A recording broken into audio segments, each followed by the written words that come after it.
Momentálne sa nachádzame v Grand Sapphire, apartmáne, ktorý pani Vančová začala kupovať v roku 2021 na severe Cypru. Je to turecká časť a chcel by som vám povedať o procese a koľko tento apartmán je hodný momentálne. Takže v roku 2021 pani Vančová ho kúpila za 93 700 plus vybavenie a nábytok stojí okolo 14 000. Celková cena je s nábytkom nejakých 107 700 a cena išla hore okolo 10 000 ročne. Najviac by som chcel vyzdvihnúť cenu, ako narastla od roku 2021. Vtedy bol tento apartmán hodný okolo 94 000 bez nábytku.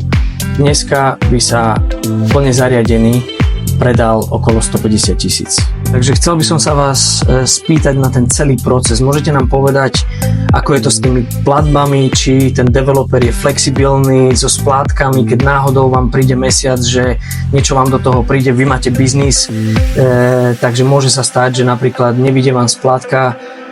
Povedzte nám o tom procese. Proces bol veľmi jednoduchý a veľmi priateľný pre všetkých. Dá sa 30% z celkovej ceny, 30%, a potom sa dohodne na splátkach. Splátky môžu byť flexibilné. Môžeme 1000 mesačné, ja som si dala poročné, ja som mala 6 000.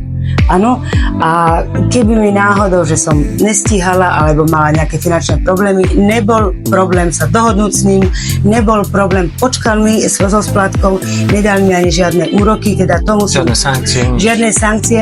A čo si myslíte o celkovo, aký máte dojem zo Severného Cypru, keď ide o pláže, jedlo, reštaurácie? No, Severný Cyprus je môj druhý domov.